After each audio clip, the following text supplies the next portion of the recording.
నమస్కారం. రాష్ట్ర వ్యాప్తంగా ఆంధ్రప్రదేశ్లో ఎన్నికల వాతావరణం, ఎన్నికల వేడి పుంజుకుంటోంది. ఫ్యాను గాలి జోరు కూడా అదే విధంగా పుంజుకుంటోంది. అండ్ ఎన్నికల వేళ అభ్యర్థుల విజయ అవకాశాలు ఏమిటి? ఆకాంక్షలు ఏమిటి? ప్రజల కోసం వారి ఆశయాలేంటి? ఐ డ్రీమ్ సమర్పిస్తోంది ఎలక్షన్ స్పెషల్ ప్రోగ్రామ్ విజేత.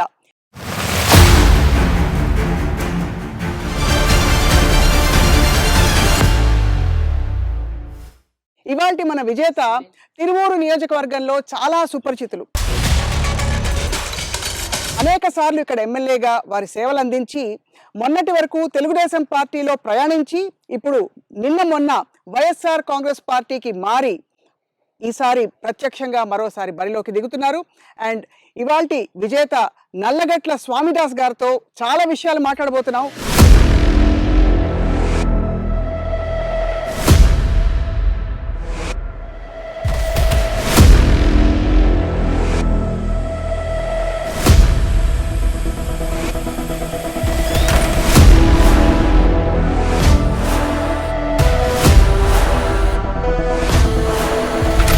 రసవత్తరమైన ఎన్టీఆర్ జిల్లా రాజకీయాలు ఏ విధంగా ఉన్నాయి, రాష్ట్ర వ్యాప్తంగా వైసీపీ విజయ అవకాశాలు ఏమిటి, అలాగే వారితో పాటు వారి శ్రీమతి గారు గ్రూప్ 1 ఆఫీసర్గా, జెడ్పీ చైర్మన్గా, చాలా పబ్లిక్ లైఫ్లో యాక్టివ్గా ఉన్న నల్లగట్ల సుధారాణి గారు కూడా ఇవాళ కార్యక్రమంలో పాల్గొంటారు. ప్రజల సాక్షిగా, కార్యకర్తల ఆకాంక్షల సాక్షిగా ఇవాళ కార్యక్రమం షురు. నమస్కారం సార్. నమస్కారం సుధారాణి గారు. నమస్కారం. సిద్ధమా సార్? ఇది మీరు అడుగుతున్న ప్రశ్న. సిద్ధం సిద్ధం సార్. రాజకీయ బరిలో ప్రత్యక్షంగా మీరు ఈసారి మరోసారి ప్రజల ముందరికి వెళ్తున్నారు. ఏ ఒక్క నినాదంతో దిగుతున్నారు బరిలోకి? జగన్మోహన్ రెడ్డి గారిని రెండోసారి ముఖ్యమంత్రి చేయాలని, పేద ప్రజల ఆకాంక్షలు నెరవేరాలని, పేదవర్గం నుంచి ఎగువ తరగతికి ప్రజలు ప్రయాణం కొనసాగించాలంటే జగన్మోహన్ రెడ్డి గారు ఈ రాష్ట్రానికి అవసరం. ఆయన చేస్తున్నటువంటి ఏవైతే నవరత్నాలు ఉన్నాయో అవి అమలు జరగాలంటే జగన్మోహన్ రెడ్డి గారు మళ్ళీ తిరిగి రాష్ట్రానికి ముఖ్యమంత్రి కావాలి, మా పేదలకు న్యాయం జరగాలి. అందుకోసమే నేను ఈ యజ్ఞాన్ని తలపెట్టాను. చాలా కాన్ఫిడెంట్ గా కనపడుతున్నారు సార్. సుధారాణి గారు అపారమైన అడ్మినిస్ట్రేటివ్ ఎక్స్పీరియన్స్ తో పాటు అనేక విషయాలపై గొప్ప అవగాహన ఉన్న వ్యక్తి మీరు. ఈసారి రాజకీయ పరిస్థితులు ఎలా ఉన్నాయి? వైసీపీకి ప్రజలు ఓటు ఎందుకు వేస్తారని మీరు నమ్ముతున్నారు? ఈరోజు మన రాష్ట్ర ముఖ్యమంత్రి గారు జగన్మోహన్ రెడ్డి గారిని గత 5 years నుంచి ఆయన అడ్మినిస్ట్రేషన్ యొక్క ఫలాలు ఈరోజు నిరుపేదలు అనుభవిస్తూ ఉన్నారు. ఆయన చేసినటువంటి ప్రతి కార్యక్రమం, ముఖ్యంగా నవరత్నాలు తీసుకున్నట్లయితే నిరుపేదల జీవితాలు ఎంతో మెరుగుపడ్డ పరిస్థితులు మేము కళ్ళారా చూస్తూ ఉన్నాం. మేము మా కాన్స్టిట్యున్సీలో ఉన్న అన్ని గ్రామాలకి దగ్గరగా వెళ్ళి ప్రజల స్థితిగతులు, వాళ్ళ జీవన విధానాలు, వాళ్లకు ఉన్నటువంటి పరిస్థితుల నుంచి మెరుగైన పరిస్థితికి ఆర్థికపరమైన మేలు వారి కుటుంబాలకు చేరింది. ఈ నవరత్నాల ద్వారా మహిళలేమి, రైతులేమి, ప్రతి ఒక్కరు సమాజంలో ఉన్నటువంటి ఈ వివిధ గ్రూప్స్కి చెందినటువంటి వారికి ఆ మేలు ఏదైతే వాళ్ళు పొందుకున్నారో ఆ మేలుకి ఈరోజు జగన్మోహన్ రెడ్డి గారు అంటున్నారు, నేను మీకోసం ఈ పథకాల ద్వారా బటన్ నొక్కి మీకు మేలు మీ ఇంటికి చేర్చాం. ఆ చేర్చిన క్రమంలో ఈరోజు తీర్పు కోసం నిలబడి ఆయన ఆ తీర్పు కోసం ఎదురు చూస్తున్న సందర్భంలో నిరుపేద ప్రజానికి యావత్తు కూడా జగన్మోహన్ రెడ్డి గారికి వెన్నంటి ఉన్నారు. He has own the people totally. ఆయన మీ అందరికీ తెలుసు, రాష్ట్ర వ్యాప్తంగా తిరిగిన సందర్భంగా ప్రజల జీవితాల్లోకి తొంగి చూశారు. వారి పరిస్థితులను మెరుగుపరచాలన్న ఒక దృఢ సంకల్పంతో ఆయన గవర్నమెంట్ ఫామ్ చేసిన మొట్టమొదటి రోజు నుంచి కూడా ఈ పథకాలు తీసుకొచ్చారు. నవరత్నాలు ప్రవేశపెట్టి ప్రజల జీవితాల్లో ఒక మార్పు కోసం ప్రయత్నం చేసిన క్రమంలో ఈరోజు ఆ మార్పు మేము గ్రామాల్లో చూస్తున్నాం. ఆ మార్పు ఆ ప్రజలు ఈ జగన్మోహన్ రెడ్డి గారికి వెన్నుదన్నుగా తప్పకుండా నిలబడతారు. తప్పకుండా జగన్మోహన్ రెడ్డి గారు మళ్ళీ ఒకసారి ఈ రాష్ట్రానికి ముఖ్యమంత్రిగా తప్పకుండా ఉంటారని మేము దృఢంగా విశ్వసిస్తున్నాం. తప్పకుండా అడగాల్సిన ప్రశ్న స్వామిదాస్ గారు, అంతకాలం తెలుగుదేశం పార్టీతో పనిచేసి ఇవాళ ఆ పార్టీకి వ్యతిరేకంగా మీరు మాట్లాడవలసిన సందర్భం ఇది. మీ పార్టీని గెలిపించుకోవడానికి మీరు మీ పార్టీ మీద నమ్మకం పెట్టవలసిన సమయం ఇది. కారణాలు ఏంటి సార్? నేను స్వర్గీయ నందమూరి తారక రామారావు గారు వారి అడుగుజాడల్లో రాజకీయాల్లోకి ప్రవేశించడం జరిగింది. అప్పటికి నేను మొట్టమొదట నా ప్రస్థానం కోఆపరేటివ్ ఇన్స్పెక్టర్గా ఉద్యోగంలో స్టార్ట్ అయ్యాను. ముఖ్యంగా చెప్పాల్సిందంటే ఉస్మానియా యూనివర్సిటీ విశ్వవిద్యాలయంలో చదివేటప్పుడు మండల్ తీర్మానానికి వ్యతిరేకంగా, మండల్ కమిటీ సిఫార్సులకు వ్యతిరేకంగా ఉద్యమం జరిగింది. అవును. ఆ రోజు ఎన్టీ రామారావు గారు బీసీల యొక్క రిజర్వేషన్స్ పెంచారు. పెంచిన తరుణంలో ఒక పోరాటం జరుగుతోంది అగ్రవర్ణాలకి, పేదలకి. రిజర్వేషన్స్ వద్దని అగ్రవర్ణాలు రోడ్లు ఓడ్చటం, బూట్లు పాలిష్ చేయటం, ఇట్లా రోడ్ల మీదకి వచ్చారు. ఆ రోజుల్లో అప్పుడు మేము విశ్వవిద్యాలయంలో విద్యార్థులుగా మేమంతా కూడా ఎన్టీ రామారావు గారికి సపోర్ట్ చేసాం. ఉమ్, ఆ సపోర్ట్ ఏ విధంగా అంటే హాస్టల్స్ నుంచి అందరినీ ర్యాలీలుగా స్వీకరించి వాళ్ళని తయారు చేసి ఆ రోజు బీసీలకు వెన్నుదన్నుగా ఉన్నటువంటి ఎన్టీ రామారావు గారికి సపోర్ట్ చేశాం. ఆ విధంగా నేను, ఆర్ కృష్ణయ్య గారు, తర్వాత కృష్ణ యాదవ్, తర్వాత రమణ నాయక్, ఆ రోజుల్లో మరి టీవీ9 రవిప్రకాష్ ఆల్సో ఉమ్, ఆయన కూడా మాతో పాటు ఉన్నారు. ఆయన పీడిఎస్యు లీడరు, నేను ఆ పాత పీడిఎస్యు లీడర్ని, ఓల్డ్ పీడిఎస్యు లీడర్ని. ఆ విధంగా మరి అదేవిధంగా శంకర్ గౌడ్, ఉమ్, మేము సమకాలికులం. We are supported NTR government for the weaker sections కోసం. అట్లా వచ్చిన ప్రస్థానం, ప్రగతిశీల భావాలతో నేను వచ్చినటువంటి ప్రస్థానం. నేను సిపిఐ-ఎంఎల్ పార్టీ అనుబంధంగా ఉన్న అవును. పీడిఎస్యులో పనిచేశాను ప్రథమంగా విద్యార్థి నాయకుడిగా. ఆ విధంగా పనిచేయటం వల్ల ఆ తర్వాత ఆ సిపిఐ-ఎంఎల్లో 2 గ్రూపులుగా విడిపోయారు. అది 83, 84 సంవత్సరాలు. అప్పుడు విడిపోయినప్పుడు నేను కామ్గా ఖాళీగా ఉండి ఆలోచిస్తూ ఈ కమ్యూనిస్టులు ఎందుకు విడిపోతున్నారు, పైలా వాసుదేవరావు గారు, చంద్ర పుల్లారెడ్డి గారు 2 వర్గాలుగా ఎంఎల్ పార్టీ విడిపోయింది. అప్పటి నుంచి నాలో ఆలోచన స్టార్ట్ అయింది. అసలు ఈ వ్యవస్థ కుల వ్యవస్థ, భారతదేశం కులాల సమాహారం. ఈ వర్గ పోరాటం అనేది కులాలను నిర్మూలించకుండా, అవును. కుల వ్యవస్థను నిర్మూలించకుండా ఈ వర్గ పోరాటం కరెక్ట్ కాదు. అంబేద్కర్ని బాగా చదివి అంబేద్కర్ యొక్క ఆలోచన సరళిని పరిశీలించిన తర్వాత నేను అంబేద్కరైట్ను అవటం జరిగింది. ఆ విధంగా దళిత బహుజన హక్కుల కోసం ఆ విధంగా పోరాడుతూ నా రాజకీయ ప్రస్థానం ఎన్టీ రామారావు గారిని ఆకర్షించడం. ఎన్టీ రామారావు గారు నేను ఆయన్ని ఆకర్షించాను, ఆయన నన్ను ఆకర్షించాడు. మీకు అపాయింట్మెంట్ లెటర్ వచ్చినప్పుడు ఆ సందర్భంలో ఆయన అది చించివేసి మిమ్మల్ని వెళ్ళనివ్వలేదు ఒక పోస్టింగ్ కి అని వినికిడి. అప్పుడు ఎప్పుడంటే 89లో నన్ను పిలిచారు ఎన్టీ రామారావు గారు, ఏది పోటీ చేయమని. నాకు అప్పుడే కొత్తగా ఉద్యోగం వచ్చింది. గ్రూప్ 3లో అవును. కోఆపరేటివ్ ఇన్స్పెక్టర్ అయ్యి నేను ఏటూరు నాగారం సర్కిల్, జనగాం సర్కిల్, ఈ తెలంగాణలో ఏరియాలో సిపిఐఎంఎల్, పీపుల్స్ వార్ ఆ గ్రూపుల యొక్క ప్రాబల్యం ఉన్న ఏరియాల్లో పనిచేస్తా ఉన్నాను నేను. అంటే నేను డేర్గా స్కూటర్ వేసుకొని ప్రతి సొసైటీ విజిట్ చేసేవాడిని. ఆ విధంగా వెళ్తున్నటువంటి తరుణంలో ఉద్యోగం అప్పుడు వదిలిపెట్టాలని అనిపించలేదు నాకు. ఈ మధ్యకాలంలో పేదరికపు నిర్మూలన కోసం జగన్మోహన్ రెడ్డి గారు చేస్తున్నటువంటి స్కీములు కూడా చదువుతూ వచ్చాను.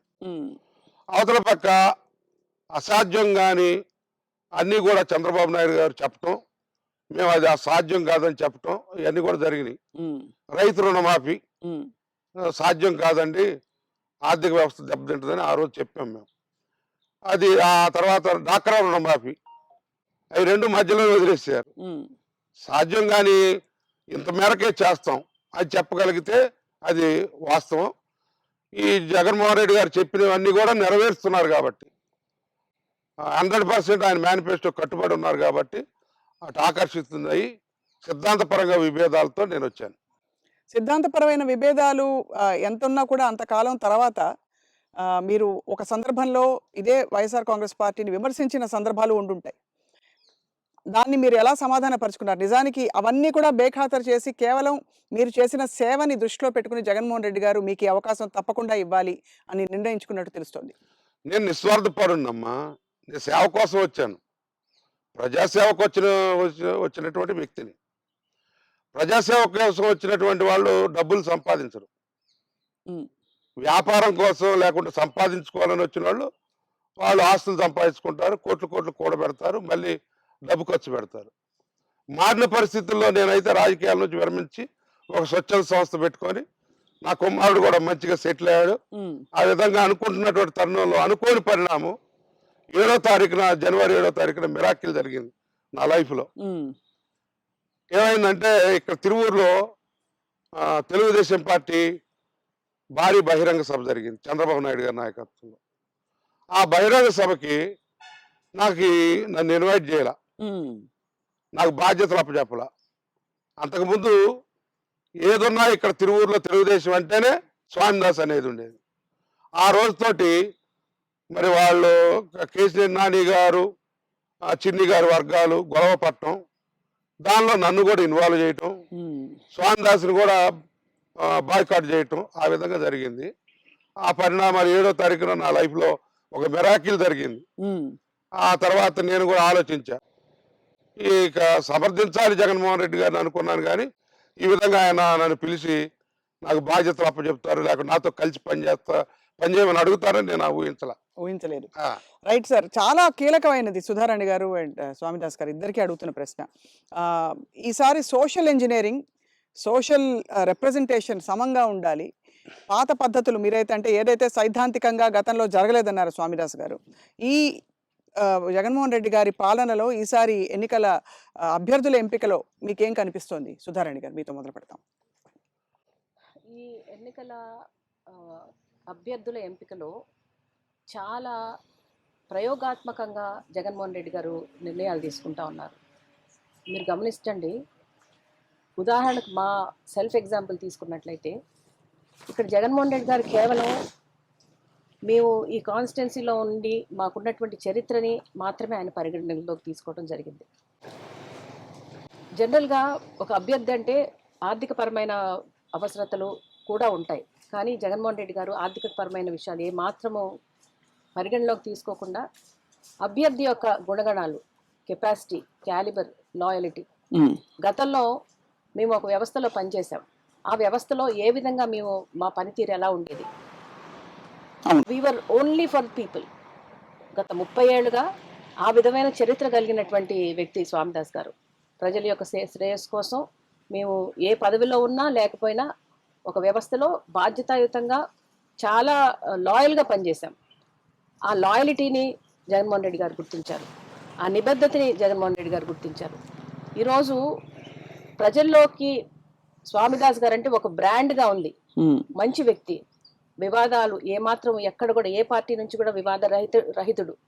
మీరు గమనించండి, ఈ వైఎస్ఆర్సీపీ పార్టీలోకి వచ్చిన తర్వాత అన్ని మన చుట్టూ ఉన్న నియోజకవర్గాల్లో చూసినప్పుడు కొంత అలజడి అనేది ఒక కొత్త అభ్యర్థి వచ్చినప్పుడు సహజమే.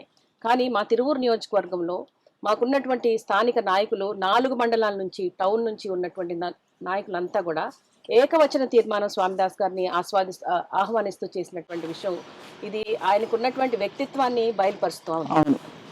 He has been open-heartedly invited both by the cadre as well as our leader Jaganmohan Reddy గారు.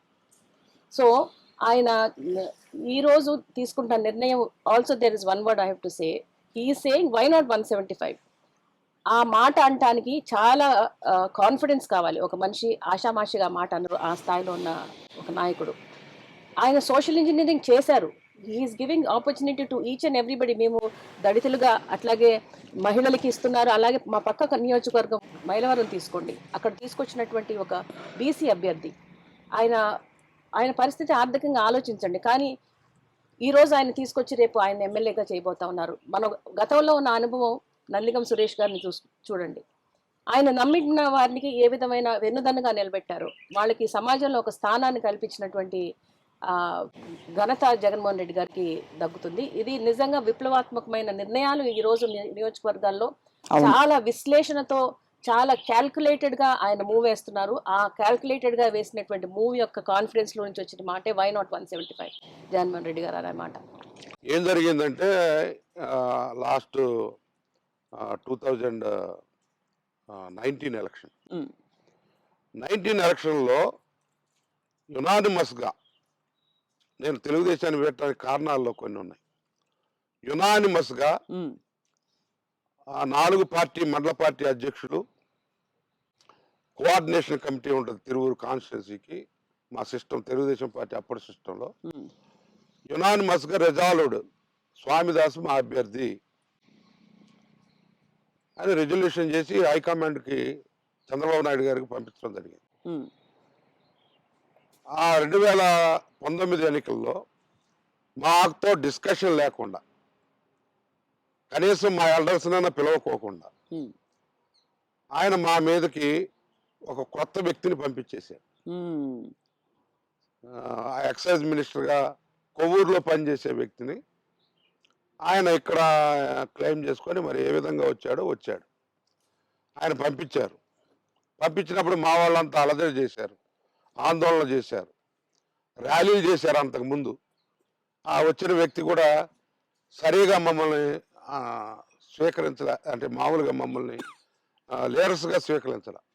30 ఏళ్ళు ఇక్కడ 25 సంవత్సరాలు పనిచేస్తున్నటువంటి వ్యక్తిని కనీసం ఆయన సలహాలు సంప్రదింపులు కూడా లేదు. ఉమ్, ఆ విధంగా చేయటం నాకు కొద్దిగా అవమానం అనిపించినా నేను పార్టీ కోసం ఆ, కట్టుబడి ఉన్నారు ఆ కట్టుబడి ఉండి పనిచేసి ఆయన వ్యాన్ ఎక్కి ప్రచారం చేసి ప్రసంగాలన్నీ నేనే చేసేవాడిని. ఉమ్, బాగా ప్రచారం చేశాం. కానీ ఆ రోజు జగన్మోహన్ రెడ్డి గారి గాలిలో, జగన్మోహన్ రెడ్డి గారి పాదయాత్ర ఇవన్నీ జరిగిన సన్నివేశాల్లో ఉమ్, మొత్తం రాష్ట్రం మొత్తం తుడిచిపెట్టుకుపోయింది.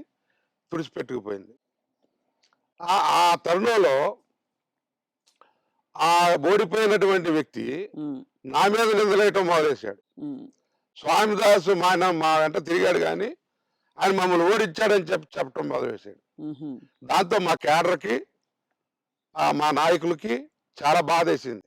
ఉమ్, బాధేసి ఎందుకు ఈయన పోస్ట్ మార్టం చేయదు చంద్రబాబు గారు, అది ఓడిపోయిన కారణాలు ఇంతవరకు అడగలేదు, నువ్వు 3 సార్లు ఓడిపోతే కూడా నువ్వు అంతకుముందు నిన్ను అడగలేదు, అది ఎందుకు ఏం చేస్తున్నాడు, మీరు చెప్పినా ఆయన వింటలేదని చెప్పారు. నిజంగా వాస్తవం కూడా పోస్ట్ మార్టం లేదు ఎప్పుడు.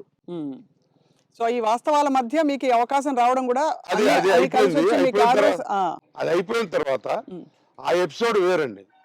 తర్వాత నెక్స్ట్ మళ్ళీ నేనే పార్టీకి పనిచేస్తున్నా ఇక్కడ. ఆయన వెళ్ళిపోయాడు. ఆయన మున్సిపల్ ఎన్నికలు కూడా మేమే చూసాం. ఉమ్, అయితే మధ్యలో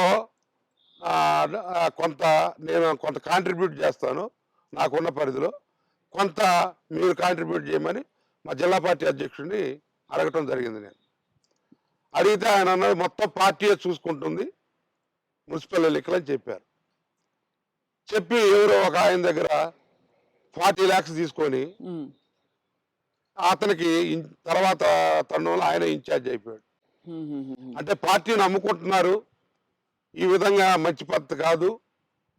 అసలు అతను నా ముందే అంతకుముందు కాంగ్రెస్ పార్టీ టికెట్కి ట్రై చేశారు రాజశేఖర రెడ్డి గారి పీరియడ్లో. ఆ తర్వాత జగన్మోహన్ రెడ్డి గారితో పాటు ఉండి ఆ టికెట్ కూడా ట్రై చేశాడు. నేను ఆయన గమనిస్తూ ఉంటా కదా ఇక్కడ అవును, ఎవరు నాకు అపోజిషన్ చివరికి 40 లక్షలకి ఇక్కడ కొనుక్కున్నారు.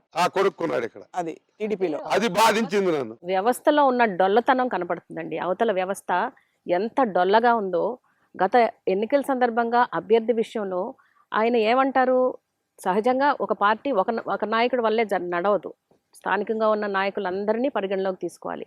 ఆ వ్యవస్థలో ఆ నాయకులందరూ ఒక మనిషిని ప్రతిపాదించినా కానీ వాళ్ళకి విలువ లేకుండా ఆ నిర్ణయం ఒకటి తీసుకొని ఈ నియోజకవర్గంలో గత 25 ఏళ్లుగా మేము పనిచేస్తూ నిజాయితీగా ఉన్నప్పటికీ కనీసం సంప్రదింపు లేదు.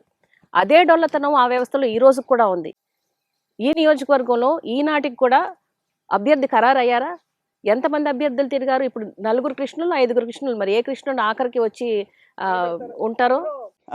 ఈ పరిస్థితుల్లో పొత్తులు కూడా అడ్డొస్తున్నాయి కదా, అంటే పొత్తుల్లో ఎవరికి ఎన్ని సీట్లు, ఎవరెవరు కలుస్తున్నారని చెప్పి మీరు సందర్భం ఎలాగో ప్రస్తావించారు కాబట్టి సుధారాణి గారు, స్వామిదాస్ గారు, ప్రతిపక్షాలందరూ ఎట్టి పరిస్థితుల్లో అయినా సరే జగన్మోహన్ రెడ్డి గారిని గెలవనివ్వకూడదనే ఒక సంకల్పంతో అందరూ కలిసి ముందుకెళ్తున్నారు. స్వామిదాస్ గారు, ఎలా ఉంది సార్ పోటీ ఈసారి? పోటీ అంటే కౌరవుల పక్కన భారత చరిత్ర ఉంది కదా, మా కౌరవులు ఎంతమంది, వాళ్ళ అన్నదమ్ములే 9. ఇప్పుడు మా తెలుగుదేశం పార్టీలో నేను సీనియర్ మోస్ట్ లీడర్ని.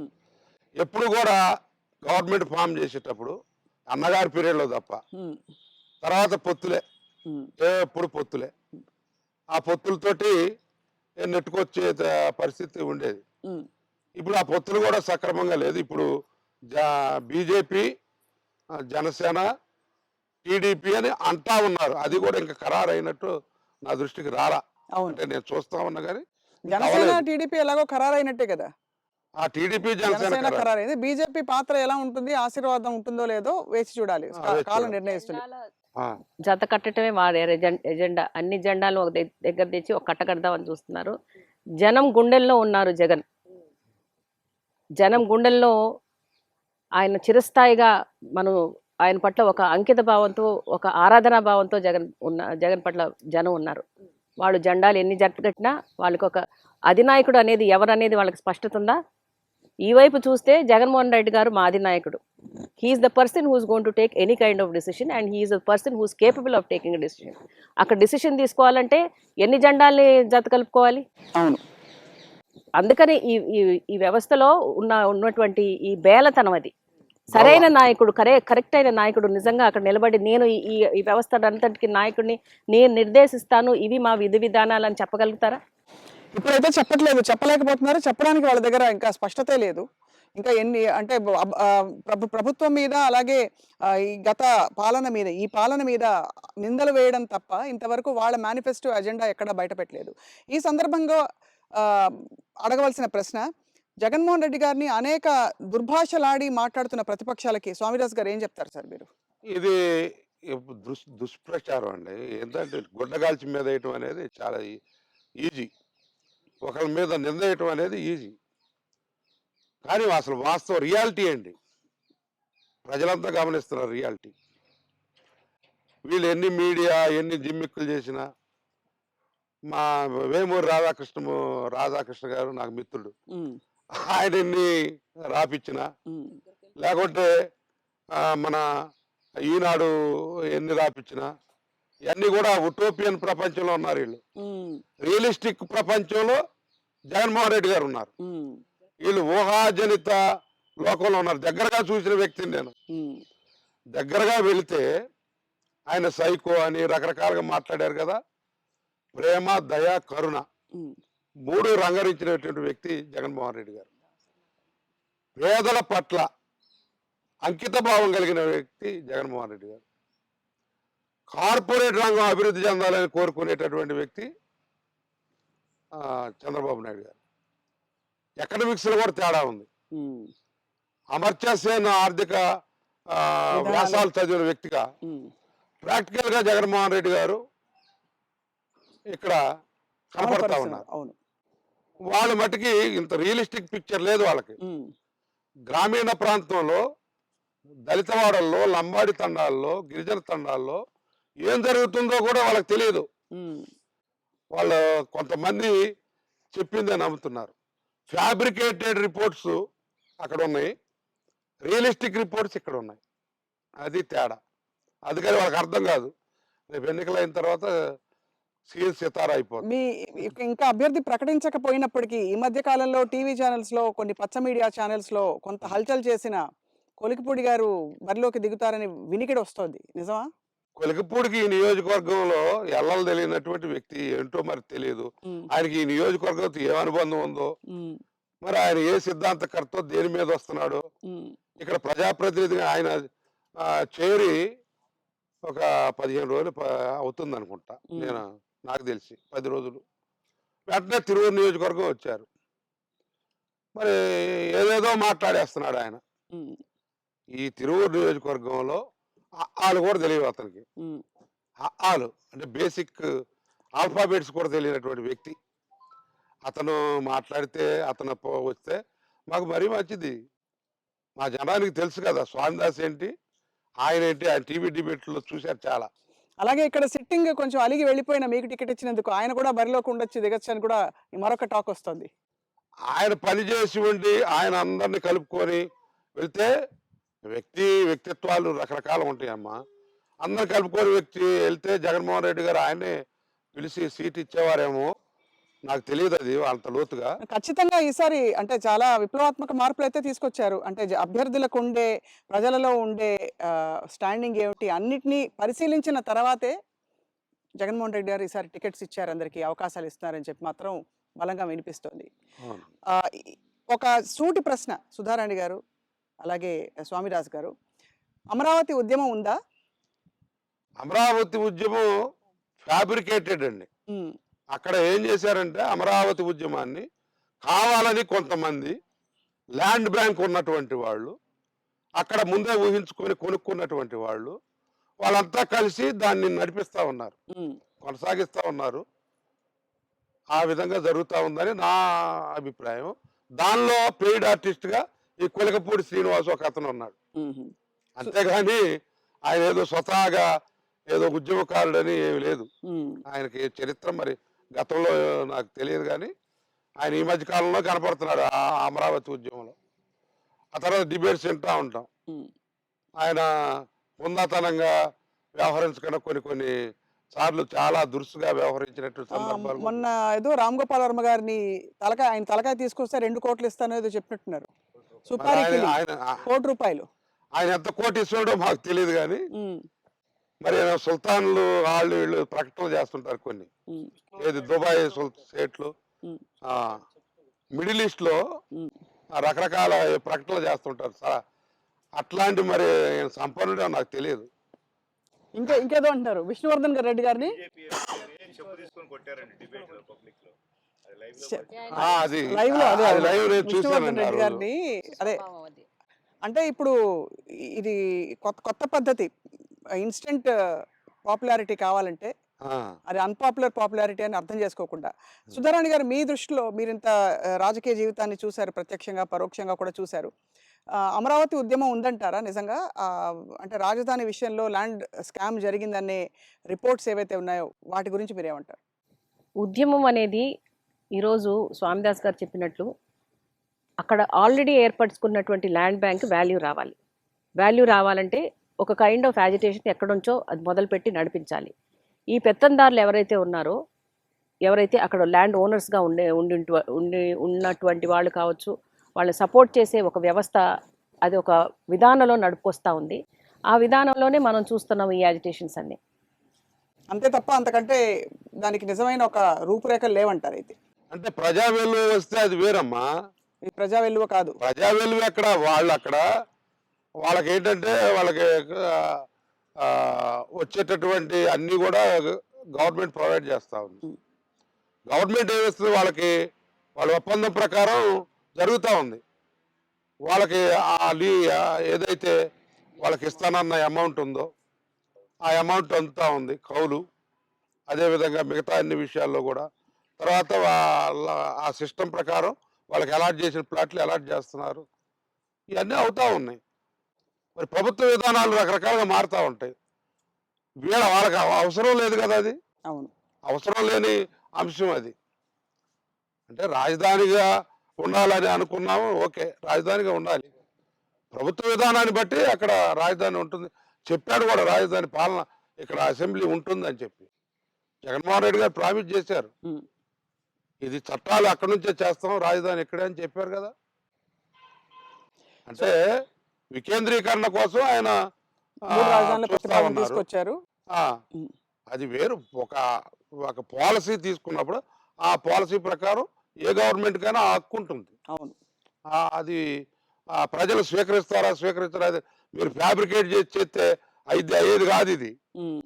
ప్రజావేలు వచ్చినప్పుడు అప్పుడు మనం ఆలోచించవచ్చు. వీళ్ళని నడిపించేది వీళ్ళే, స్పాన్సరింగే, అన్నిట్లో కూడా స్పాన్సర్షిప్. మీరు ప్రత్యక్షంగా చూసారా సార్ స్పాన్సర్షిప్ అంటే పథకాలు రావడం ఇలా? అంటే ఇలాంటి అజిటేషన్ కొనసాగించాలని నాయకుల మధ్య మీరు ప్రత్యక్షంగా చూసారా టీడీపీలో? మాకు అన్ని రిస్ట్రిక్షన్స్ వచ్చాయి కదా మా పార్టీలో. మీరు 300 రోజులైంది, మీరు ధర్నా కూర్చోండి, మీరు అమరావతి కోసం ఇక్కడ ధర్నా చేయండి, ఇక్కడ ఇదంటే చాలా మంది అడిగేవారు. ఏమంటే రాజధానితో మాకు పని ఏంటి అని మా దళితులు, మా స్నేహితులు, చుట్టాలు, బంధువులు అనేవాళ్ళు. మాకు రాజధానితో మాకేం పని ఉందమ్మా, పరిపాలనతో మాకు పని. కానీ మేము ఎప్పుడు వెళ్తాం రాజధానికి, సెక్రటరియట్ మాకేం అవసరం అని సామాన్యులు అడిగే పరిస్థితి వచ్చింది.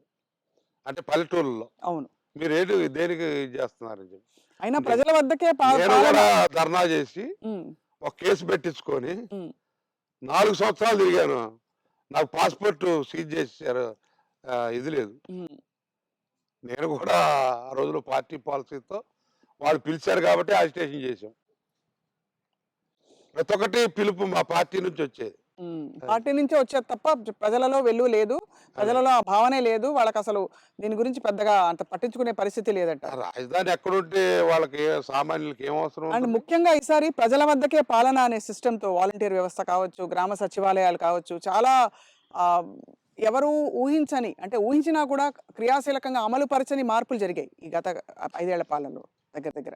ఏమంటారు సుధారాణి గారు? మీరైతే అడ్మినిస్ట్రేటివ్ ఎక్స్పీరియన్స్ కూడా ఉంది కాబట్టి, అఫ్ కోర్స్ సార్ కూడా ఉంది, బట్ నేను జిల్లా పరిషత్ చైర్పర్సన్గా ఉన్నప్పటి నుంచి కూడా పరిపాలన వికేంద్రీకరణ గురించి మాట్లాడుతూనే వచ్చాము. అది ఆ రోజు కేవలం మాటలే, ఈరోజు చేతలు చేసి చూపిస్తున్నారు జగన్మోహన్ రెడ్డి గారు. పరిపాలన వికేంద్రీకరణ అంటే ఒక రాష్ట్ర స్థాయి, జిల్లా స్థాయి కాకుండా సంపూర్ణంగా గ్రామ సచివాలయంలో it is as good as a secretariat at the ground grass root level.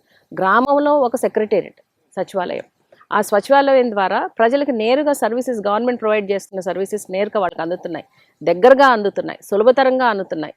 లైఫ్ని వారికి కొంత ఈజ్ చేయడానికి ఈ సచివాలయ వ్యవస్థ చాలా ఉపయోగపడ్డాయి. ఉదాహరణకి ఆలోచిస్తే గతంలో ఒక క్యాస్ట్ సర్టిఫికేట్ కోసం కావాలి, ఒక అడ్మిషన్, స్కూల్కి అడ్మిషన్, కాలేజ్ అడ్మిషన్కి వెళ్ళినప్పుడు caste certificate కావాలి. అండ్ వాళ్ళు అందరి చుట్టూ, అక్కడ ఉన్నటువంటి రెవెన్యూ అధికారుల చుట్టూ ఎన్ని పలుమార్లు తిరిగి అది వచ్చేవరకు చాలా యాతన పడేవారు. ఈరోజు ఆన్లైన్ వాళ్ళు అప్లై చేసుకోవటం, నేరుగా ఈ మధ్యస్థంగా ఉన్నటువంటి నాయకుల యొక్క ప్రమేయం కూడా లేకుండా నేరుగా ఒక citizen is getting services from the సచివాలయం నుంచి ఈజీగా క్యాస్ట్ సర్టిఫికేట్ తీసుకుంటా ఉన్నారు. ఇట్లాంటి పరిపాలనా సౌలభ్యం ఇది నిజంగా ప్రజల గుమ్మం దగ్గరికి వెళ్ళిందా లేదా? అవును. అలాగే పబ్లిక్ డిస్ట్రిబ్యూషన్ స్కీమ్ గురించి ఆలోచిద్దాం. రేషన్ అనేది వాళ్ళ ఇంటికి నేరుగా తీసుకెళ్ళి అందజేస్తున్నారు. ఒక సగటు కూలి చేసుకునే వ్యక్తి ఆలోచిస్తే ఆ బియ్యం కోసం ఆ రేషన్ కొట్టు దగ్గర కొన్ని రోజులు స్టాక్ ఉన్నది, కొన్నిసార్లు లేదు అనే క్రమం కూడా విన్నాం గతంలో. కానీ ఆ కూలి మానుకొని ఆ రోజు దానికోసం వెచ్చించకుండా ఆ రోజుని నేరుగా బియ్యం వాళ్ళ ఇంటికి వస్తున్నాయి. నిత్యావసర సరుకులు గవర్నమెంట్ ఏదైతే ఇస్తుందో నేరుగా వాళ్ళకి వస్తున్నాయి. ఇట్లా అనేక విధాలుగా పబ్లిక్లో మనుషులకి వాళ్ళ లైఫ్ని ఈజ్ చేయాలి, ఈజ్ ఆఫ్ లివింగ్. వాళ్ళ జీవన శైలిలో కష్టపడి బ్రతికేవాళ్ళు, అందులో ఉన్న సమయం సంపూర్ణంగా ఆ రోజువారీ వేతనం కోసం పనిచేస్తారు. అట్లా కాకుండా ఆఫీసుల చుట్టూ అసలు నాయకుల చుట్టూ తిరుగుతూ ఈరోజు ఆ పరిస్థితి లేదు. నేరుగా సచివాలయ వ్యవస్థలో చక్కగా కావాల్సినటువంటి సర్వీసెస్ అన్నీ కూడా పారదర్శకంగా వాళ్ళు పొందగలుగుతున్నారు.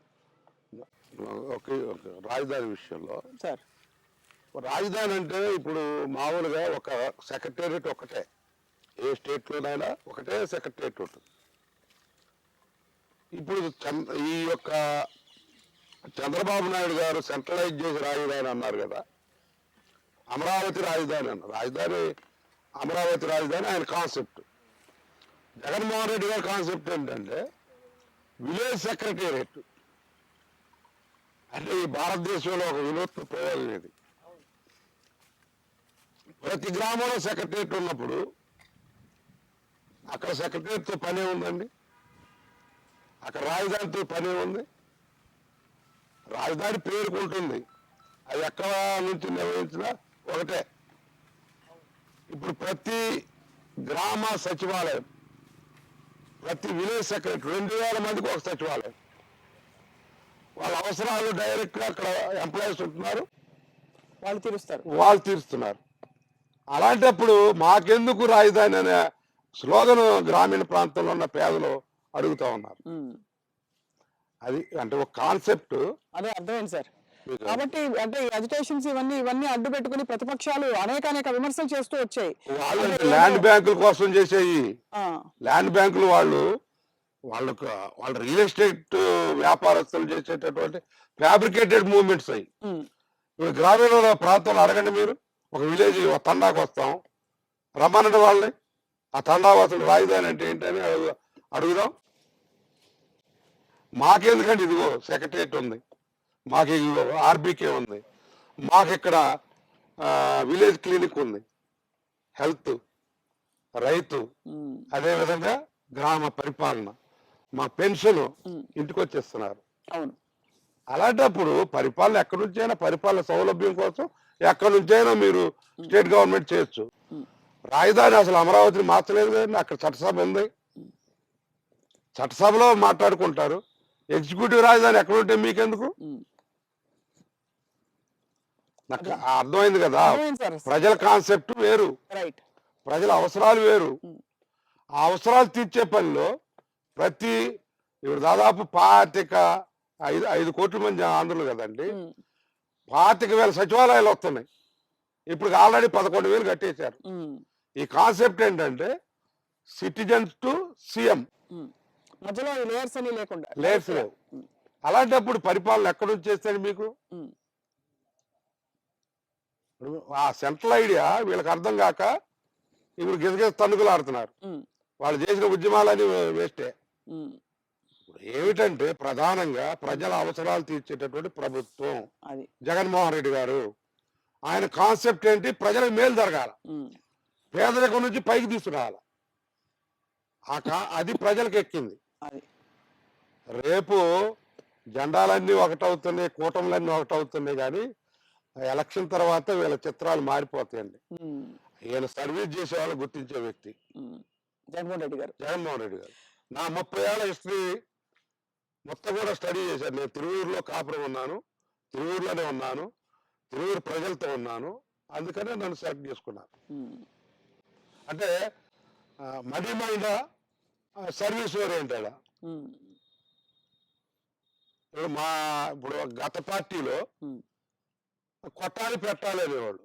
కొట్టడం ఏంటి? సేవ కోసం వచ్చేవాళ్ళు మేము కొట్టడం ఏంటి? ఎందుకంటే అచ్చెన్నాయుడు ఉన్నాడు అనుకోండి, పెద్ద అరేవరే అనుకునే ఫ్రెండ్స్. అంత చనువు ఎర్రమనాయుడు గారి కాడ నుంచి చనువు ఉంది. అందుకనే కొట్టాలి పెట్టాలి అని. ఏం కొట్టాలి, ఏం పట్టాలి? డబ్బులు సంపాదించాలి, కొట్టాలి, ప్రజలకు పెట్టాలి, అంటే ఓటు కొనుక్కోవాలని. అట్లా ఇప్పుడు అదిగా సర్వీస్ చేసి ఇవాళ జగన్మోహన్ రెడ్డి గారు అడుగుతున్నారు ఓటు. మీకు మేలు జరిగితేనే నాకు ఓటు వేయండి అంటే. అంటున్నారు. ఇంకోటండి, జనరల్గా ఎలక్షన్ వాగ్దానాలు ఎలా ఉంటాయంటే ఈ ప్రాంతానికి ఈ మేలు చేస్తాను నేను, విద్యాపరంగా, వైద్యపరంగా, irrigation, water, etcetera etcetera.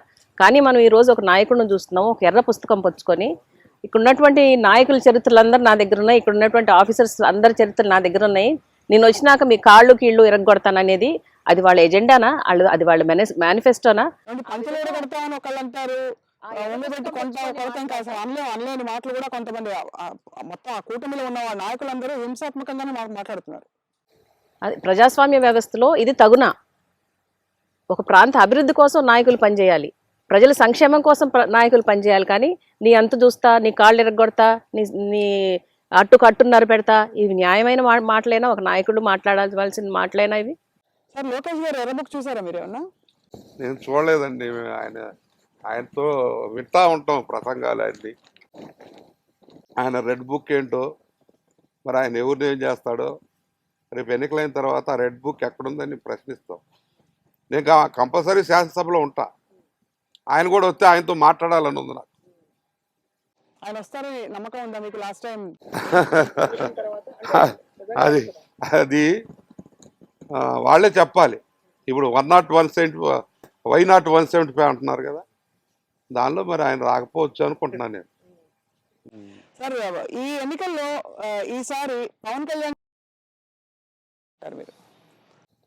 Kalyan ఒక కన్సిస్టెన్సీ అంటే మామూలుగా ఒక దీని మీద లేరండి, సిద్ధాంతపరంగా లేడు. ఆయన ఏంటి సిద్ధాంతపరంగా ఏంటి? సిద్ధాంతపరంగా నా విధి విధానాలు ఇదని చెప్పి ప్రకటించాలి కదా. మొన్నటిదాకేమో చంద్రబాబు నాయుడు గారు వాళ్ళు ఈ రాష్ట్రం లోకేష్ వల్ల, చంద్రబాబు నాయుడు గారి వల్ల పాడైందని పోయిసారి అన్నారు, విడిగా పోటీ చేశారు. ఇప్పుడు మళ్ళీ జెండా కలుపుతున్నారు. జనసేనను గ్లాసు సైకిల్ అంటున్నారు. అంటే ఏంటో మరి నాకు అర్థం అవ్వాలి ఆయన థియరీ. ఆయన ప్రజలు, ఆయన సామాజిక వర్గం మొత్తం కూడా ఆయన సీఎం కావాలని కోరుకుంటున్నారు. ఆయన చంద్రబాబు నాయుడు గారు సీఎం కావాలని కోరుకుంటున్నారు. ఈ కాన్సెప్ట్ మరి నాకు అర్థం కాదంటారు. సరే లోకేష్ గారు ఎర్ర బుక్ మీరు చూసినా చూడకపోయినా ఈసారి పవన్ కళ్యాణ్ గారి పాత్ర ఏ మేరకు ఉంటుందని మీరు అనుకుంటున్నారు? ఆయన ప్రభావం ఏ మేరకు ఉంటుంది? ఆయనకి సైద్ధాంతిక నిబద్ధత లేదమ్మా. మా సామాజిక వర్గాలకి న్యాయం చేయాలి, అడగాడిన వర్గాలకి అని చెప్పాడు. తర్వాత వాళ్ళ సామాజిక వర్గం వాళ్ళు చాలా ఎక్స్పెక్టేషన్స్తో ఆయన ముఖ్యమంత్రి కావాలని, ఈ రాష్ట్రంలో 27% వాళ్ళ సామాజిక వర్గం ఉంది, వాళ్ళ అధికారంలో రావాలని వాళ్ళు కోరుకుంటున్నారు. కానీ ఈయన వేరే విధంగా చంద్రబాబు నాయుడు గారు ముఖ్యమంత్రి కావాలని కోరుకుంటున్నారు. ఇది ఆ సామాజిక వర్గం చాలా మంది నాతో మిత్రులు సన్నిహితులు ఉన్నారు. వాళ్ళు డిబేట్లో కలిసినప్పుడు మాట్లాడే అంశం ఏంటంటే, ఇతను చంద్రబాబు నాయుడు సీఎం కావాలని కోరుకుంటున్నాడు అనే నిర్ధారణలో వాళ్ళు ఉన్నారు. అందుకనే మాకు మంచి చేసే జగన్మోహన్ రెడ్డి బెటర్ అని చెప్పి వాళ్ళు అంటున్నారు. అది జనం ఏమన్నా చెప్తారా ఈ అంశంపై? మేడం ఏం లేదు, పవన్ కళ్యాణ్ గారి దృష్టిలో జగన్ దించడం అంటే చంద్రబాబు గారిని ముఖ్యమంత్రి చేయటమే ఆయన ధ్యేయం. ఇంతకు మించి ఏం లేదండి. ప్రజల పట్ల కూడా ఏం లేదు. ఆయన ముఖ్యమంత్రి కావాలంటే 175 నియోజకవర్గాల్లో పోటీ చేస్తేనే ముఖ్యమంత్రి అవుతారు. ఆయన నినాదం ఏంటంటే జగన్ గారిని నించాలా, రాష్ట్రాన్ని కాపాడుకోవాలని అంటున్నాడు. కానీ ఆ ఉద్దేశం కాదు, చంద్రబాబు గారిని ముఖ్యమంత్రి చేయటమే ఆయన యొక్క మెయిన్ ఉద్దేశం. అది ఆయనకి అందరూ అంటున్నారు కదా దత్తపుత్రుడు అని, అది అది జనాభిప్రాయం.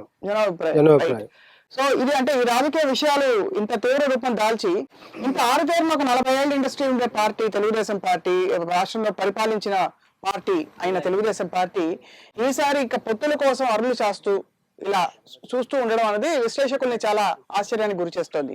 సుధారాణి గారు, జగన్ కి జనం బలం ఉంది. జగన్ ప్రజల మనిషి, ప్రజల నాయకుడు. అటువైపు చూస్తే జెండాల్ని జతకడుతున్నారనే పాట ఊరికి రాలేదు.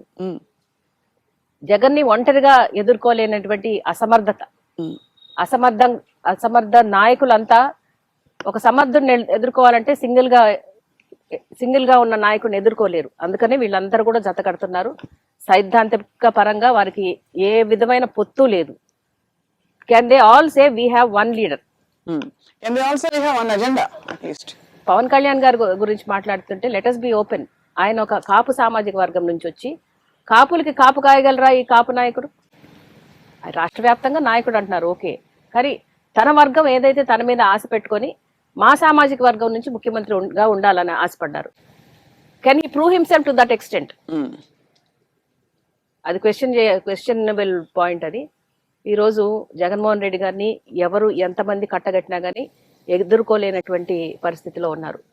వేలగా చూస్తా ఉన్నారు, ఏ విధమైన ఎత్తుకు పై ఎత్తులు వేయాలా చూస్తా ఉన్నారు. జగన్మోహన్ రెడ్డి గారు ఒకటే దేవుణ్ణి నమ్మినటువంటి బిడ్డ జగన్మోహన్ రెడ్డి గారు, ప్రజల్ని నమ్మినటువంటి బిడ్డ జగన్మోహన్ రెడ్డి గారు. ప్రజల మేలు చేసి ఆ మేలుకి సమాధానంగా మరొక అవకాశం ఇవ్వమని ఆయన అడుగుతున్నారు. ప్రజలంతా కూడా జగన్మోహన్ రెడ్డి గారు వెనుక ఆయనకు వెన్నుదన్నుగా ఉంటారు జగన్మోహన్ రెడ్డి గారి సైనికులు. ఈ సందర్భంలో ఒక విషయం, ఒక జరిగిన సంఘటన అడక్క మానలేను. సుధారాణి గారు, చాలా ఏళ్ల క్రితం మీరు జెడ్పీ చైర్మన్ గా ఉన్నప్పుడు రాజశేఖర రెడ్డి గారిని కలవడం జరిగింది ఒక సందర్భంలో. ఆ విషయం వివరిస్తారా కొంచెం? ఈ విషయం నేను నిజంగా ఆత్మసాక్షితో మనస్సాక్షితో చెప్పాల్సినటువంటి విషయం. చాలా కాన్షియస్ గా చెప్తున్నాను, ఎందుకంటే we all believe we are witness to God. 2009 election సందర్భంగా ఇదే నియోజకవర్గంలో స్వామిదాస్ గారు కంటెస్ట్ చేసినప్పుడు కేవలం 225 ఓట్స్ తోటి ఆ రోజు ఓటమి చవి చూడటం జరిగింది. అది చాలా హార్ట్ బ్రేక్. అంటే మేము చాలా వర్క్ చేసాము, కానీ ఇక్కడ ఇంకో విషయం కూడా చెప్పాలి. ఒక నాయకుడు వ్యవస్థలో పనిచేసేటప్పుడు ఆ నాయకుడు గెలుపు కోసం అక్కడ ఉన్నటువంటి నాయకులు పనిచేయాలి.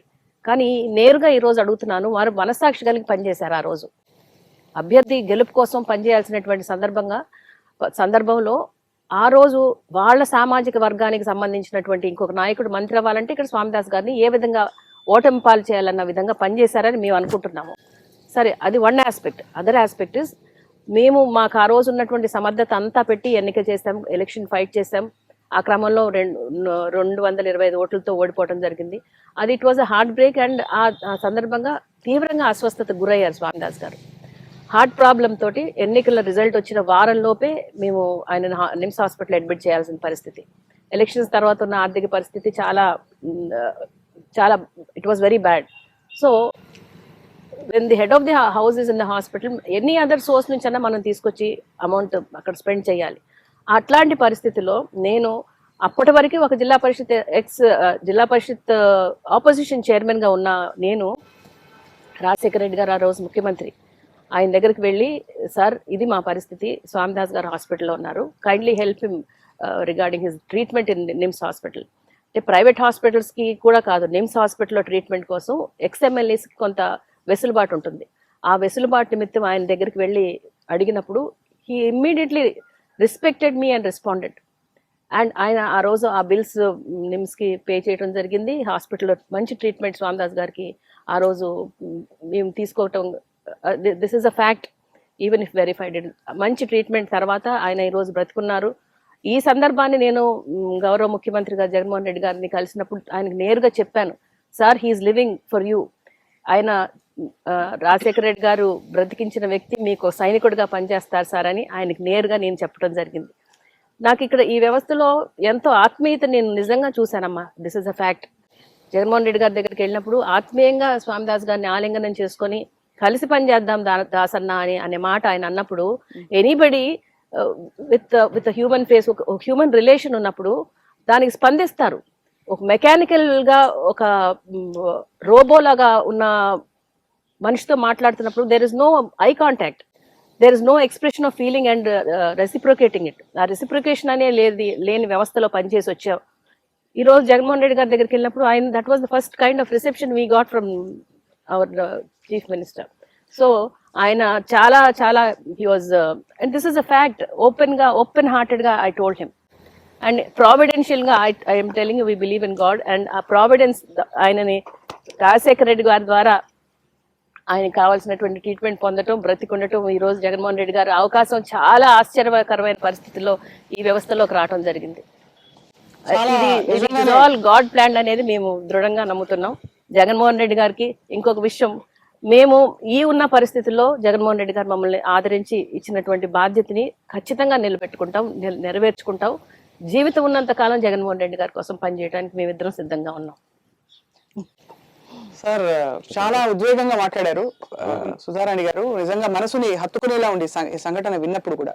అంటే మీకు ఒక పార్టీ అధినేత ఉండుండదు, ఆ టైంలో ఉన్నారు, కానీ ఒక ముఖ్యమంత్రి, రాష్ట్ర ముఖ్యమంత్రి, వైరు వర్గం, రెండో వర్గంలో ఉన్న వాళ్ళు అయినా అసలు ఆ తరతమ భేదాలు లేకుండా మిమ్మల్ని ఆదుకోవడం, అలాగే ఆ సమయంలో జరిగిన సంఘటన తర్వాత ఇప్పుడు ఇలా రావడం అన్నది ఖచ్చితంగా మీకు ఒక విధంగా కలిసి వచ్చిన విషయం.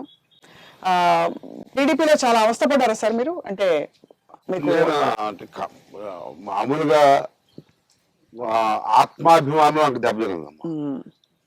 నేను ఆత్మాభిమానం నినాదంతో ఆంధ్రుల ఆత్మగౌరవాన్ని నిలబెట్టడం కోసం ఎన్టీ రామారావు గారు పార్టీని పెట్టారు. స్టూడెంట్ లైఫ్ నుంచి ఆయన అభిమానిగా ఉన్నాను నేను. ఎందుకంటే ఆయన్ని నటుడిగా బాగా అభిమానించాను. తర్వాత నేను ఎంఎల్ పార్టీలో ఉన్నానని చెప్పి 83 పార్టీ పెట్టినప్పుడు నేను కాలేజీకి జనరల్ సెక్రటరీగా ఉన్నాను, కల్చరల్ సెక్రటరీగా. అప్పుడు మీరు నాటకాలు కూడా వేసేవారు అంటారు?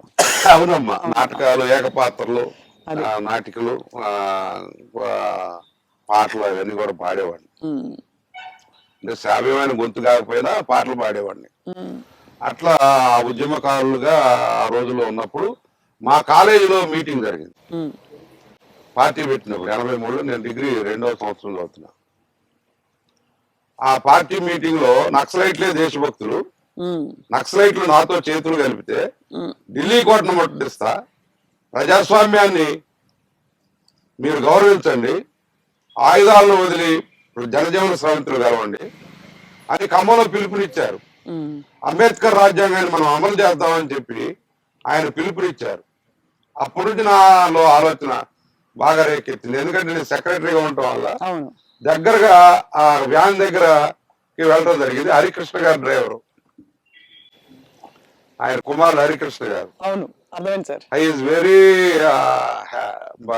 మంచి వ్యక్తి అండి. నన్ను చాలా విద్యార్థి నాయకులన్నీ సెక్రటరీ అండి అని చెప్తే చాలా దగ్గరగా తీసుకొని నాతోటి ఆయన తర్వాత హైదరాబాద్ రండి కలుద్దామని చెప్పి మళ్ళీ నేను తర్వాత 1 monthలో హైదరాబాద్ వెళ్ళాను, కలిశాను. ఆయన రామకృష్ణ సినీ స్టూడియోకి తీసుకెళ్లారు, అన్నగారితో కలిపారు. చాలా అప్పటి నుంచి పార్టీ అప్పుడు సభ్యత్వం తీసుకోవాలని ఆతృత ఉండేది, కానీ ఇంకా సభ్యత్వ పుస్తకాలే ప్రింట్ అవ్వాల 82 ఆ ప్రాంతం. సో ఇప్పుడు మీ ఆత్మగౌరవం అంటే మీకు కానీ తెలుగు వారికి కానీ ఆత్మగౌరవం దెబ్బతింటుంది అంటారు అయితే. ఆత్మగౌరవం దెబ్బ నాకు వ్యక్తిగతంగా వచ్చేసరికి నాకు చెప్పకుండా నేను 30 ఏళ్ళు పార్టీని నమ్ముకొని ఉన్నటువంటి వ్యక్తిని కమిటెడ్ గా పార్టీ ఏ బాధ్యత తప్పు చెప్తే ఆ బాధ్యత చేసేవాడిని నన్ను ఇగ్నోర్ చేసి నాకు చెప్పకుండానే నా మీద క్యాండిడేట్ ని పెట్టి పోటీ పెట్టారు. రెండోసారి ఏం చేశారు, నేను పార్టీ బాధ్యతలు తీసుకుంటున్నాను, ఇక్కడ పార్టీ బాధ్యతలు తీసుకుంటే మీరు నాకు చెప్పకుండానే నాతో డిస్కషన్ చేయకుండా మా నాయకులతో డిస్కషన్ చేయకుండా ఒక ఇన్ఛార్జిని ప్రకటించారు. ఇది ఆత్మగౌరవం దెబ్బతింటాం కదా. ఖచ్చితంగా అంటే మిమ్మల్ని కలుపుకుపోయి అంటే దళిత నాయకుడు అంటే కమిటెడ్ గా ఉన్న దళిత నాయకుడితో మాట్లాడే అవసరం లేదా? అవసరం. మేమిద్దరం కూడా గెస్టెడ్ ఆఫీసర్స్ గా రిజైన్ చేసి వచ్చినటువంటి వ్యక్తులు, ఫుల్ టైం పాలిటిక్స్ లో ఉన్నాం. ఏమైనా వ్యాపారాలు చేస్తున్నావా?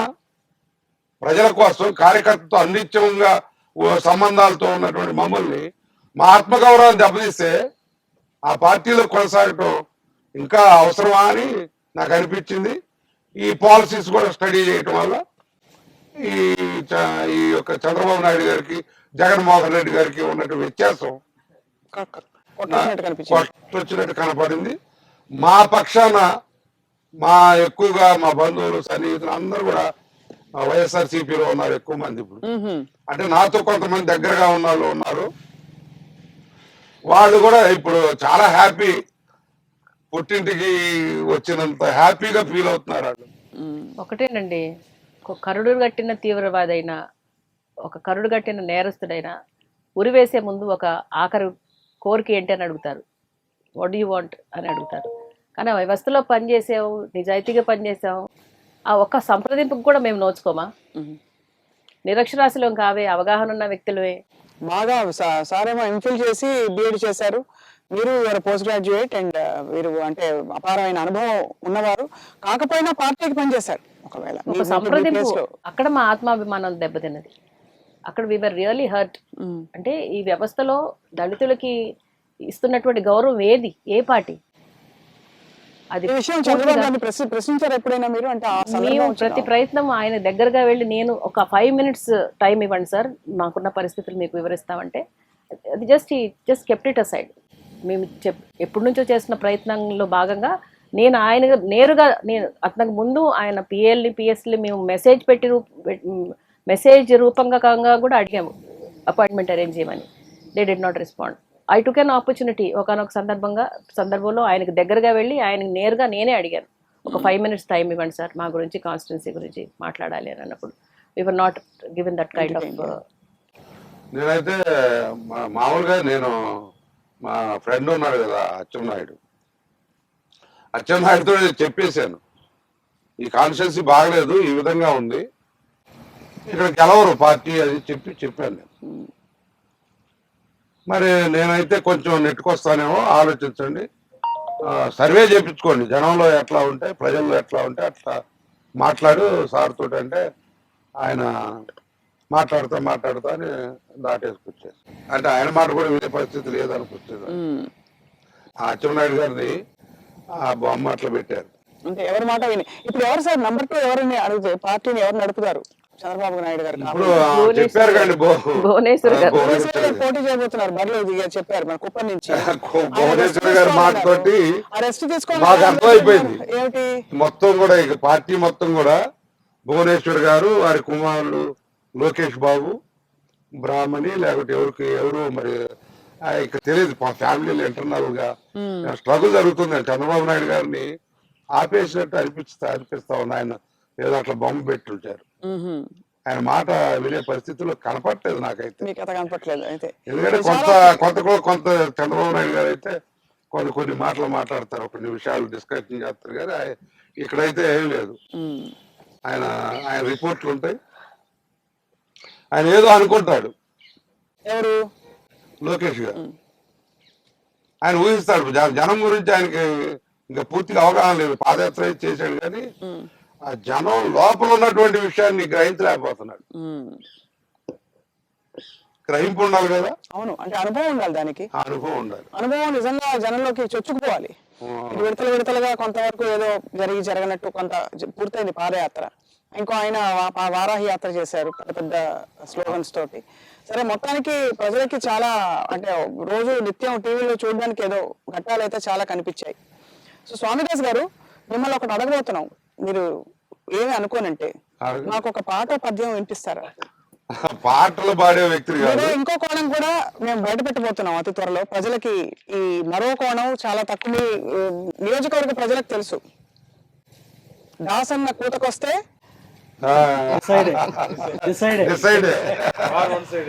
War one side. ఎందుకంటే నేను 3 జిల్లాల్లో కబడ్డీ ఆడేవాడినాం. అదే అదే అదే తెలుసు. వరంగల్, ఖమ్మం, నల్గొండ జిల్లాల్లో, తర్వాత కృష్ణా జిల్లాలో ఆడేవాడిని. అంటే బయట ఓపెన్ టోర్నమెంట్స్ ఉండేవి ఆ రోజుల్లో. అందుకని కబడ్డీ దాస్ అనేవాళ్ళు.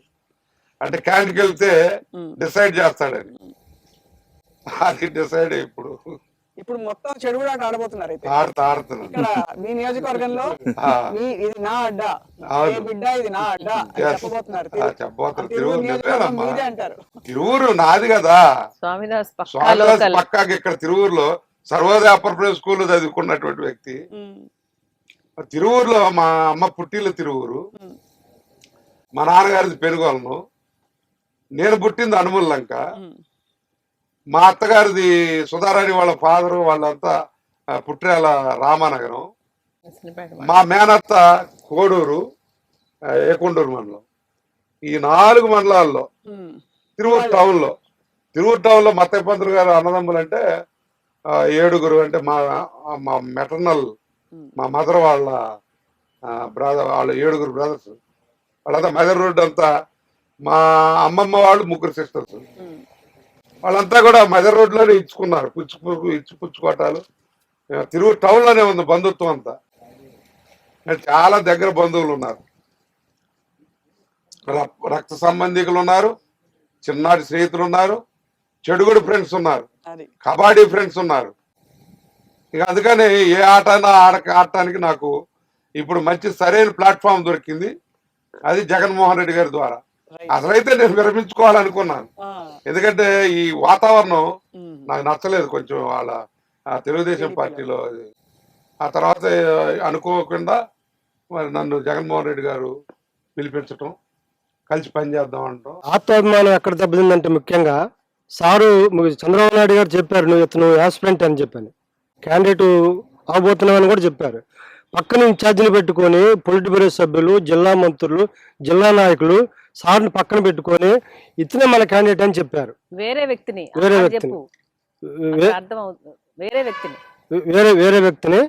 ఇతనే మన క్యాండిడేట్ అని చెప్తే సార్ ఆత్మాభిమానం బాగా దెబ్బతిని, అప్పుడు ఆత్మాభిమానం ఎట్లా మనం దానికి నడుచుకోవాలనే ఉద్దేశంలో ఈ ప్రయాణం. తప్పకుండా అయితే మీకు సరైన వేదిక దొరికింది అంటున్నారు.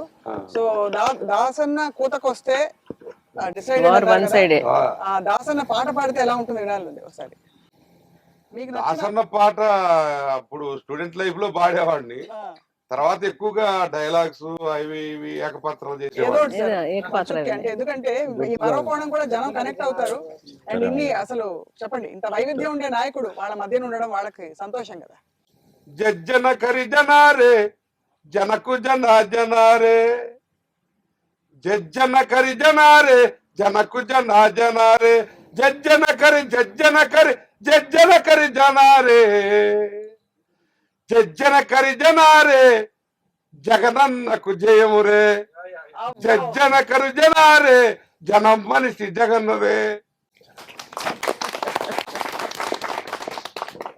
జనగణ మన జగనన్న, జనగణ మన జగనన్న, జనం నేత జగనన్న.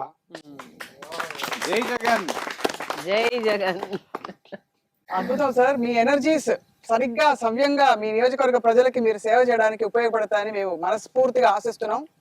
అలాగే సుధారాణి గారు, సార్కి మీరు అంటారు కదా ఆకాశంలో సగం అన్నప్పుడు ఆయన అర్ధాంగిగా ఆయన వాటలో కూడా సగం మీరు పాలు పంచుకుంటూ, మీకు ఒక గొప్ప ఉద్యోగం, ఒక గొప్ప స్థానం ఉన్నా కూడా అన్నిటినీ పక్కన పెట్టి మీరు వారికి ఎలా చెప్పాలి, వెన్నంటే ఉండి ఒక సపోర్ట్గా ఉండడం అనేది గొప్ప విషయం. సో సార్, ఫైనలీ తిరువూరు నియోజకవర్గ ప్రజలకి మీ మాట ఏదైనా చెప్పమని కోరుతున్నాం యాజ్ వి కన్క్లూడ్. తిరువూరు నియోజకవర్గ ప్రజలకి జగన్మోహన్ రెడ్డి గారు ఇచ్చేటటువంటి పథకాలన్నీ కూడా సక్రమంగా అమలు చేస్తే చాలు. విద్య, వైద్యం, రైతు, వాటర్ ఫెసిలిటీ, తాగునీరు, సాగునీరు, వీటిని సక్రమంగా అందేటట్లు నేను ప్రయత్నం చేస్తాను. మొత్తం కూడా ఆల్రౌండ్ డెవలప్మెంట్, కాంప్రహెన్సివ్గా ఈ కాన్స్టిట్యున్సీని డెవలప్ చేయాలనే ఒక దృఢ సంకల్పం ఉంది. మా తాతల తండ్రుల గడ్డ ఇది. దీన్ని అభివృద్ధి చేసుకుంటాను లైఫ్ లాంగ్. అంటే నా శేష జీవితం మొత్తం కూడా తిరువూరు ప్రజలకు అంకితం. Great sir, thank you very much, ధన్యవాదాలు సార్. సుధారాణి గారు, మీరు తిరువూరు ప్రాంత వాసిగా, ఈ ప్రాంతం మీ ఇద్దరం కూడా ఈ ప్రాంతం నుంచి వచ్చినటువంటి వారిగా, తిరువూరులో ఉన్నటువంటి సమస్యలపై కొంత అవగాహన కలిగినటువంటి వ్యక్తులుగా, ముఖ్యంగా అవకాశం దైవ సంకల్పంతో, జగన్మోహన్ రెడ్డి గారి ఆశీస్సులతోటి, దైవ సంకల్పంతో అవకాశం వస్తే తిరువూరులో ఉన్నటువంటి సమస్యలు ముఖ్యంగా ఒకటి, తిరువూరులో తాగునీరు చాలా అవసరం. నిత్యావసరంగా మహిళలు ఎదుర్కొంటున్నటువంటి రోజువారీ సమస్య డ్రింకింగ్ వాటర్. ఆ drinking water permanent solution, drinking water తీసుకొచ్చి ప్రజలకు అందించే విధానంలో కృష్ణా నది నుంచి తిరువూరు ప్రాంతానికి పైప్ లైన్ ద్వారా నీళ్లు తీసుకురావాల్సింది ఒక బృహత్తరమైన ప్రాజెక్టు. దానికోసం మేము కొంత ప్రయత్నం గతంలో చేసాము. అది ఫుల్ ఫ్లెడ్జ్డ్గా మేము అందిస్తే అది ప్రజలకి చిరస్థాయిగా మేలు జరుగుతుంది. ఒకటి. రెండు, మాకున్నటువంటి గిరిజన ప్రాంతాలు, ఏకొండూరు మండలంలో తీవ్రమైన కిడ్నీ సమస్యలతోటి రోగులు బాధపడతా ఉన్నారు. వారికి ప్రభుత్వ పరంగా మెడిసిన్స్ ఇవ్వటం ఒక ఎత్తు అయితే, వాళ్ళు ఒక ట్రీట్మెంట్ పరంగా ఒక స్థాయి, డయాలసిస్ స్థాయికి వెళ్ళినటువంటి అనేక మంది రోగులు ఉన్నారు, పేషెంట్స్ ఉన్నారు. వారికి అన్ని సౌకర్యాలతోటి, ఇంకా ఇప్పుడు ఒక డయాలసిస్ సెంటర్స్ ఆల్రెడీ స్టార్ట్ చేశారు జగన్మోహన్ రెడ్డి గారు. దాన్ని ఇంకా ఇంప్రూవైజ్ చేయాలి. స్పెషలిస్ట్ డాక్టర్స్ ఆ డయాలసిస్ సెంటర్ పర్యవేక్షణ కోసం తప్పకుండా ఉండాలి. అలాగే ఇరిగేషన్ వాటర్ కూడా మాది తిరువూరు అప్లాండ్. ఈ ప్రాంతంలో ఉన్నటువంటి రైతాంగానికి నిజంగా మన గతంలో కూడా ప్లాన్ చేసింది, ఫర్దర్గా కంటిన్యూ చేయాలి. ఎత్తిపోతల పథకం ద్వారా మనం ఈ ప్రాంతం రైతాంగానికి మంచినీళ్ళ సౌకర్యం అనేది చేకూర్చాలి. ముఖ్యంగా మోస్ట్ ఇంపార్టెంట్, ఈరోజు కట్టెలేరు పైన ఉన్నటువంటి వంతెన కోసం మేము జగన్మోహన్ రెడ్డి గారిని ఫస్ట్ టైం వెళ్ళి కలిసినప్పుడు, అక్కడ ఎప్పటి నుంచో పెండింగ్ ఆ కట్లేరు మీద వంతెన కాజ్వే రావాల్సినటువంటి పరిస్థితిని ఆయన గతంలో కొంత ప్రయత్నం జరిగింది. కానీ మేము వచ్చిన తర్వాత ఆ వంతెన నిర్మాణం కోసం జీవో ఇవ్వటం జరిగింది. 26.5 కోట్ల విలువైనటువంటి కాజ్వే అది. It is connecting many villages around. అది ఎగ్జిక్యూషన్ అనేది మోస్ట్ ఇంపార్టెంట్. మా తిరువూరు ప్రాంత ప్రజలకి అవసరమైనటువంటి ఆ కట్టెలేరుపై కాజ్వే నిర్మాణం తప్పకుండా పూర్తి చేయాలన్నది మా ఆకాంక్ష. 4 మండలాల్లో ఉన్నటువంటి ముఖ్యమైన సమస్యల్ని తప్పకుండా మాకున్నటువంటి విషయ పరిజ్ఞానాన్ని, అలాగే గవర్నమెంట్ నుంచి తీసుకునేటువంటి సహకారాన్ని యూజ్ చేసుకొని జగన్మోహన్ రెడ్డి గారి ఆశీస్సులతో ఈ ప్రాంత ప్రజలకి ఈ పనులన్నీ తప్పకుండా చేసి పెడతామనేది మేము ఆకాంక్షిస్తున్నటువంటి అంశం. మీరైతే చాలా కాన్ఫిడెంట్గా స్వామిదాస్ గారు వైఎస్ఆర్ కాంగ్రెస్ పార్టీలోకి వచ్చారు. కార్యకర్తల స్పందన మీ పట్ల ఏ విధంగా ఉంది? చాలా బాగా ఉందమ్మా. నన్ను యునానిమస్ గా resolved Swamidas is our candidate. ఎందుకంటే జగన్మోహన్ రెడ్డి గారు పిలిచిన నాటి నుంచే స్వామిదాస్ గారు క్యాండిడేట్ అని చెప్పి ప్రచారం అయిపోయింది. నేను అన్కండిషనల్ గా జాయిన్ అయ్యా. జనం మొత్తం కూడా యునానిమస్ గా మా ఎమ్మెల్యేని ప్రచారం చేయడం మొదలైశారు. 5 రోజుల్లోనే 7 days 1 week జాయిన్ అయిన తర్వాత 1 week లో నాకు బాధ్యతలు అప్పచెప్పారు. వీళ్ళు స్వీకరించడం కూడా తండోపతండాలుగా రోజు విలేజ్లుగా వస్తా ఉన్నారు. నాయకులు, కార్యకర్తలు అందరు కూడా ప్రజాభిమానం, ఇర్రెస్పెక్టివ్ ఆఫ్ పార్టీ కూడా వస్తా ఉన్నారు. నాకు ఓల్డ్ మిత్రులు 30 ఏళ్ళు సహవాసం ఉన్నది కదా, మీకు టీడీపీ క్యాడర్ కూడా కొంత చాలా మంది నాకు ఫోన్లు చేస్తున్నారు. రైట్ డెసిషన్ తీసుకున్నారు బ్రదర్ అంటున్నారు. రైట్ గో హెడ్ అన్న, నాయకుడు అంటే నువ్వేనన్నా అంటున్నారు. నాయకత్వం మరి నాకు అది మెరాకిల్ ఇది రావటం. అది కూడా అద్భుతంగా, ప్రజాదరణ కూడా అద్భుతంగా లభిస్తా ఉంది. అందుకనే నా విజయంపై ధీమా వ్యక్తం చేస్తా ఉన్నా. అయితే మీరే విజేత అయితే ఇక్కడ. Thank you. రైట్, మీకు సార్ మా వైపు నుంచి all the very best wishes sir. మీకు కూడా best wishes I Dream media తరఫున. Thank you. అండ్ అతి త్వరలో ఎన్నికల నగారా మోగిన తర్వాత ప్రచార శైలి ఎలా ఉండబోతోంది స్వామిదాస్ గారిది, అలాగే ప్రజల స్పందన ఎలా ఉండబోతోంది, ఎప్పటికప్పుడు మీకు ప్రత్యక్షంగా అందిస్తూ ఉంటుంది ఐడ్రీమ్ మీడియా. ఇక ఆట శురువైంది, ప్రజల తీర్పు కోసం వేచి చూద్దాం. Thank you all for watching విజేత. Thank you. సో అయితే మీకు నాటకాలు ఎన్ని వేసి ఉంటారు సార్ మొత్తం? నేను చాలా నాటకాల్లో చిన్నప్పుడు పార్టిసిపేషన్ చేసేవాడిని. అన్యాయస్థానం అనే నాటకం చాలాసార్లు వేసాము. అది కాకుండా నాకు బాగా వీరపాండి కట్టబొమ్మనని ఆ ఏకపాత్ర చేశాం. దాంతో అందరూ కట్టబొమ్మన అనేవాళ్ళు. ఆ విధంగా కాలేజీ డేస్ లో బాగా అయితే ఎస్వి రంగారావు ఇమిటేట్ చేసేవాడిని. ఇమిటేషన్ అంటే ఆయన లాగా డైలాగ్ చెప్పేవాడిని. చెప్పండి సార్ ఒకసారి మా కోసం. ఎన్టీ రామారావు లాగా కూడా చెప్పేవాడిని. చెప్పండి సార్. ఓయి పాంచాలను కురుచి కురువీర కుమారులారా, అవిక్రమ పరాక్రమ సమయోధులారా, మోగించండి రణపేరి, పూరించండి విజయ శంఖం, మొక్క మోరి మీ ధైర్య సాహసాలతో ఒక్కముడిగా విజృంభించండి. అరవీర సందోహ సర్వనాశన సంభరిత పురులకు సైనికుల వీరావేశం ముందు మీ తుపాకుల శక్తిహీనమైపోక మానవు. కరద్వయమున కరవాలములు ధరించి శరవేగముతో మీ పీకలు మూకలు తెగవేసే నా దండనాయకుల ముందు మీ పదాతిశీలతో సార్ మీకు ఒక సవినయమైన సవాల్, ఈ డైలాగ్ లోకేష్ గారు చెప్పిస్తారా? ఎన్టీఆర్ గారు కూడా చెప్పండి. ఇదే ఎన్టీ రామారావు గారు మాట్లాడితే ఏ విధంగా ఉంటుందని అంటే దుర్యోధన దానిలోనేమో వేరే విధంగా ఉంటుంది. ఎస్వి రంగారావు గారు మరకత మాణిక్య వజ్రవైడూరి నేలగోమేది కానీ మరకత మాణిక్య వజ్రవైడూరి నేలగోమేది కానీ నీలాంకృత నవ్య స్తంభ రాజంబులతో విరాజులుచున్న ఈ సభా మండపం మాది దాయాదులకు లభించి మా హృదయానికి అని చెప్తాడు ఆయన. అది ఎన్టీ రామారావు గారు అనుకో, రవీర సందోహ సర్వనాశన సంభరిత పూర్ణులకు మా సైనికులు అంటే ఆ టైప్ లో ఉంటది ఆయన. అద్భుతం భలే. అవి కూడా దుర్యోధన టైప్ లో అయితే ఆయన వేరే విధంగా ఉంటది అనమాట. మరొక మాణిక్య వజ్ర వైడూర్య నేలగోవేదిక నేలంకృత నవ్యస్తంభ రాజంబులతో అట్టంటాడు ఎన్టీఆర్. బాగా స్టడీ చేశారు సార్ మీరు. చాలా ఇంత నాటకానుభవం ఈ మధ్యలో ఏమి లేవు కదా? స్టూడెంట్ డేస్ లో ప్రజా జీవితంలోకి వచ్చాక, సర్వీస్ లోకి వచ్చాక మొత్తం. రవీంద్ర భారతిలో వీళ్ళకి ఒక కల్చరల్ మీట్ ఉండేది ఎమ్మెల్యే. అప్పుడు స్పోర్ట్స్ యాక్టివిటీస్ ఉండేవి, కల్చరల్ యాక్టివిటీస్ ఉండేవి. అప్పుడు పార్టిసిపేట్ అంటే స్టూడెంట్ డేస్ కాకుండా యాజ్ ఎమ్మెల్యే కూడా అప్పుడు పార్టిసిపేట్ చేశారు. అందుకని అవి కొద్దిగా వస్తా ఉంటాయి. Passion, interest. పుస్తకాలు చాలా చదువుతారట కదా మీరు? చదువుతాను సార్ బాగా, బుక్ రీడింగ్. మీరేం చేస్తారు Sudharani garu? My passion is my home. అదే, home sweet home. Home sweet home. Best responsibilities as a wife, as a mother. అదే చెప్పాం కదా నాకు అద్భుతం బ్యాక్ అసలు. రైట్ సార్, సెలవు తీసుకుంటాం. మీ ఊరికి ఆహ్వానించినందుకు ధన్యవాదాలు సార్. థ్యాంక్ యూ అమ్మా. Thank you very much.